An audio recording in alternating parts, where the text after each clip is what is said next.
Okay, so I'm Richard Marciano. I thought I'd start with a visualization. The actual logo of the lab I have is a visualization. So this represents a little bit what I do. I'm a professor at UNC Chapel Hill in the I School, also the director of a lab called SALT. This happens to be the ancient Chinese pictograph of salt, which is a compound word with, I don't know if there's a pointer here, with the imperial officer, the head and shoulders, the grain of salt in the middle, which is the content, the whip, which is an agent, a policy agent, and a container vessel at the bottom, which is kind of the symbology of infrastructure. So a lot of what I do is more on the information management side. I build middleware and cyber infrastructure tools that could potentially support visualization pipelines and data analytics pipelines. My background is in parallel processing, and actually some of the first visualizations I did were related to the research I did when I was still a student, which was in algebraic methodology and software development. In order to explain what I was doing to anybody, I actually had to visualize complex compiler translation algorithms that no one understood. So I was compelled, forced to do some visualization work from the very get-go, and more a consumer user of a lot of these tools. And I'm interested in visualization of how it fits into sort of more holistic workflow environments. I'm so sorry.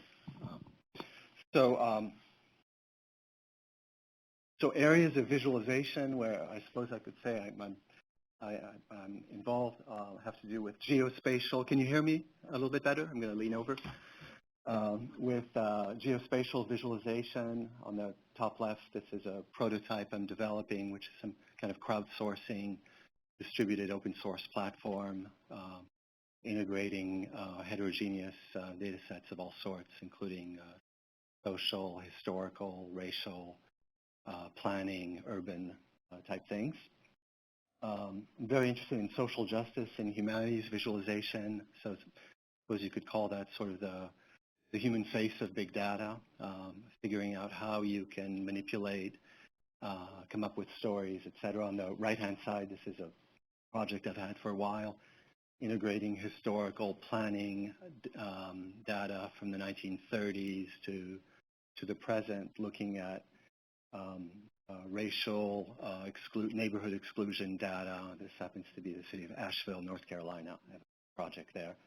And then on the bottom, I think Ben Schneiderman might recognize this. There's a tree map, ubiquitous, unavoidable tree map. So that's part of a collaboration with the National Archives and actually Mark Conrad, who's, I think, on the phone here. And that fits in this category of visualization with very large heterogeneous archival historical collections. What's my passion? I'm not sure, but this is a project that I'm really interested in that is a little bit off on the sideline of some of the things we're discussing right now. So I'm working with digital humanities folks, some wonderful colleagues I'm working with at King's College in particular, and we're looking at mapping inequality. And these are slides actually for folks who are from Seattle. This is a 1930s map.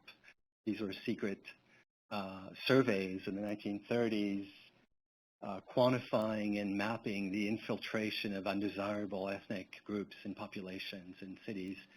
So we have a project which is really a national historical sort of big data collection where we're building the collection itself. So there's a paucity of, especially on the cultural humanities side of big data. You have to, kind of a chicken and egg problem, you have to build a lot of these things, digitize a lot of things, integrate it before you can start doing analytical visualization work. So we're involved with that.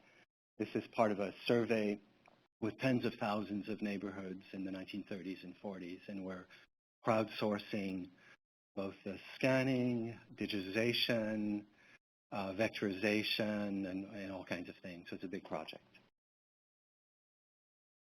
What are my current challenges? I'm going to be a little flippant here, and instead of talking about technical things, I think the thing that interests me the most is are these interdisciplinary spaces. The biggest challenge is interdisciplinarity. And so this is tongue-in-cheek. This is a grant that just funded a couple of weeks ago from the Institute for Museum Library Services, working with visual artists, art historians, librarians on preserving artist works and embedding students in studios, art studios, et cetera. It's highly, 30 seconds, highly interactive, highly collaboratory. At the same time, 4 press releases went out touting, either library in high school or art library focus, and it's neither of those. So I'll finish on this slide. What I'm working on right now, it's part of my wish list. I'm actually involved in a NSF DIBS proposal, working with folks at NCSA Illinois called Brown Dog, the Supermud of software. And this is Peter Bakshi's old group. And some of the challenges I'm really interested in are providing access to big data training sets, national data sets, and figuring out what the what potential education components are and how to work with students and turn these into educational and training opportunities. Thank you.